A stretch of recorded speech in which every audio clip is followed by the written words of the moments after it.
As a freelance journalist, my wanderings led me to the tranquil town of Kure, nestled within the embrace of Hiroshima's verdant outskirts. I had initially arrived to document the silent scars radiation had left on the local farms, but the murmurs of the rural landscapes wove a different, chilling narrative, one that dragged my investigation into the shadowy corners of the unexplained. The local populace, distant and aloof, took their time to open up, a transition made smoother by the city-crafted sake and chocolates that I offered as gestures of goodwill.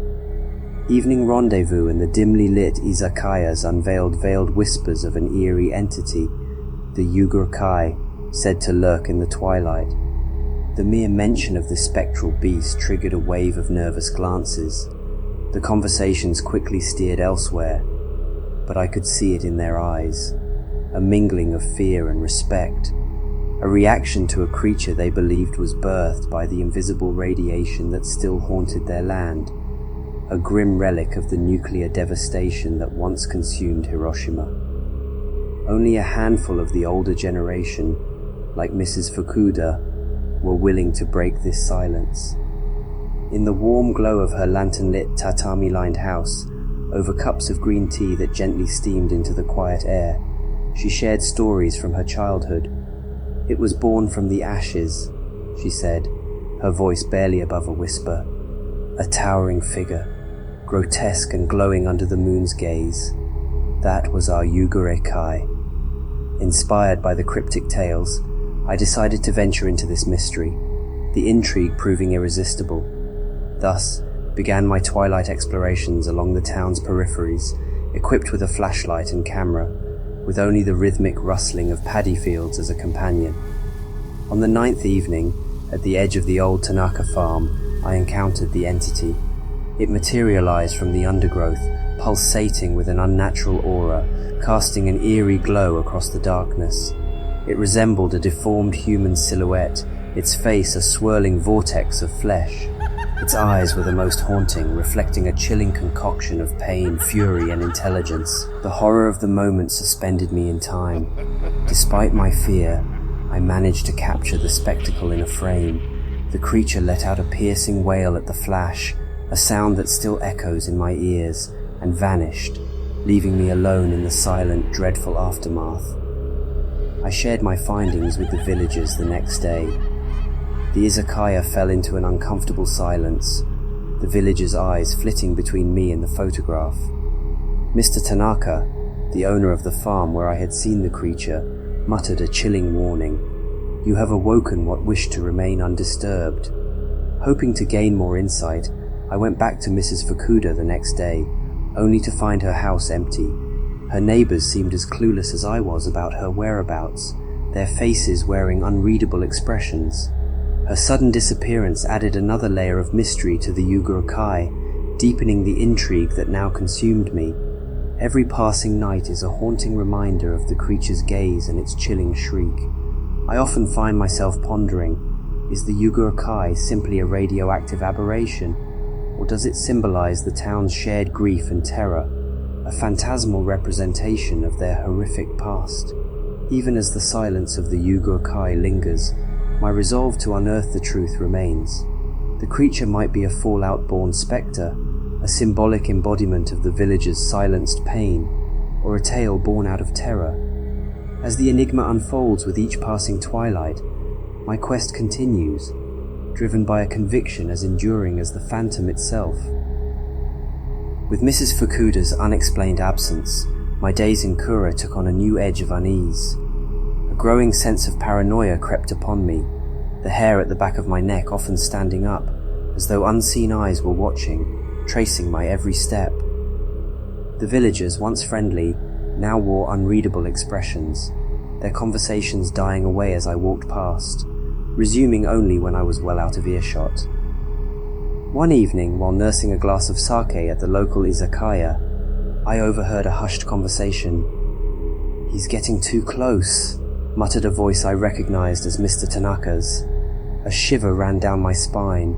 The words were not meant for my ears, yet they carried an ominous weight. As days passed, the sense of being surveilled became more pronounced. I started noticing unfamiliar figures lurking at the corners of my vision, disappearing whenever I turned to confront them. My nights were plagued by nightmares of the Yūgure Kai, its horrifying eyes boring into my soul, its wails morphing into Mrs. Fukuda's voice, repeating, "Born from the ashes, over and over. The peaceful town of Kure that I had initially arrived at seemed to dissolve around me, replaced by a labyrinth of mystery and anxiety. The amicable curiosity I once felt was replaced by a gnawing dread. It felt as if the town itself was resisting my investigations, its inhabitants guarding a secret too terrible to be uncovered. Emotions oscillated between frustration and fear, but the relentless journalist in me was far from giving up. The Yūgure Kai, the sudden disappearance of Mrs. Fukuda, the villagers' peculiar behavior. There was a connection, an intricate web of secrets concealed beneath the tranquil facade of Kure. The sense of being watched persisted, an unseen shadow always a step behind. It was during one of those eerie moments that I realized the Yūgure Kai wasn't just a spectre from their past, but a gatekeeper of a truth so profound it had the power to shatter the silence Kure had wrapped itself in. As twilight falls upon the town each day, the enigma thickens. The whispers from the past grow louder, and my pursuit of the truth intensifies. Is the Yūgure Kai an abhorrent byproduct of nuclear fallout, a representation of the town's shared, silenced anguish, or a protective spirit conjured by the villagers themselves to guard a hidden truth? While the answers remain shrouded in the twilight, the presence of the phantom is palpable, lurking in the corners of my paranoia. My journey continues, etching deeper into Kure's carefully concealed heart, driven by a resolve as unyielding as the enduring spirit of the Yūgure Kai itself. The town guards its secrets well, but I am committed to unearthing the truth, however sinister it might be. As the tranquil twilight began to weave its somber hues across the expansive sky, I stood on the precipice of the Tanaka homestead. A heavy silence resonated, punctuated by a symphony of my unanswered questions. At the epicenter of my curiosity was Mr. Tanaka, his silent authority a beacon in a sea of whispered half-truths. His presence was the key I sought, the answer to the enigmatic puzzle that shrouded the history of this quaint village. Gritting my teeth against the haunting stillness, I ventured onto the gravel pathway leading to the weathered farmhouse.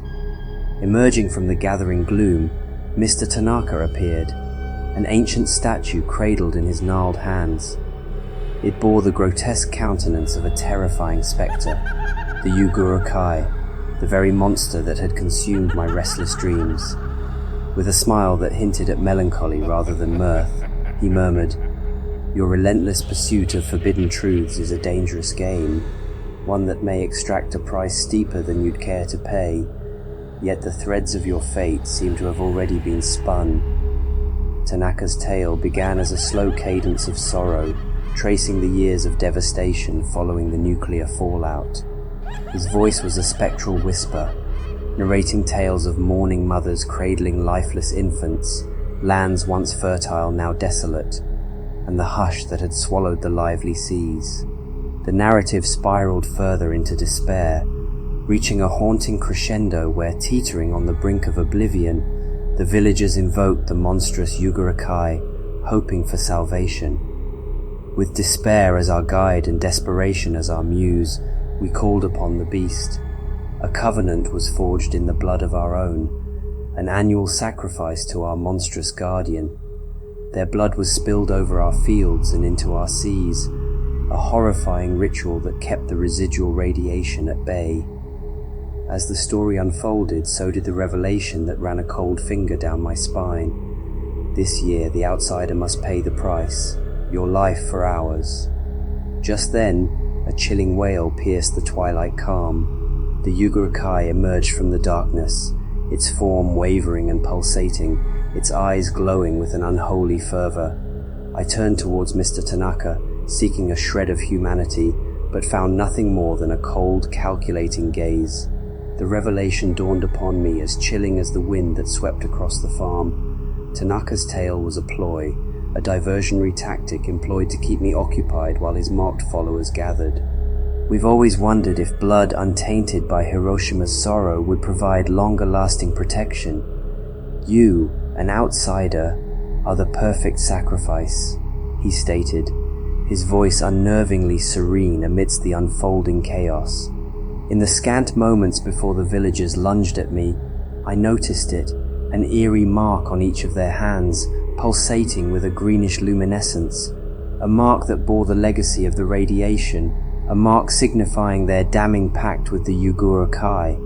Fueled by a primal instinct for survival, I hurled the statue towards the spectral figure of the Yūgure Kai, a desperate bid that earned me a brief moment of distraction. Using this fleeting respite, I bolted towards the relative safety of the forest, evading their grasping hands, propelled by the adrenaline coursing through my veins. Now, on the periphery of Kure, the enigma of the Yūgure Kai continues to haunt my thoughts. Is it a supernatural being born out of desperate invocation, or the manifestation of a collective psychosis born of unimaginable despair? As the memories of the spectral Yūgure Kai and the solemnly marked villagers remain etched in my mind, I find myself forever marked by Hiroshima's chilling secret. And as I walk away from Kure, my hand begins to tingle oddly. Glancing down, a faint glow catches my eye, the luminescence ominously reminiscent of the marks that adorned the villagers. As the glow subtly intensifies, a chilling realization dawns upon me. Have I truly escaped? Or have I been irrevocably drawn into Hiroshima's cursed narrative?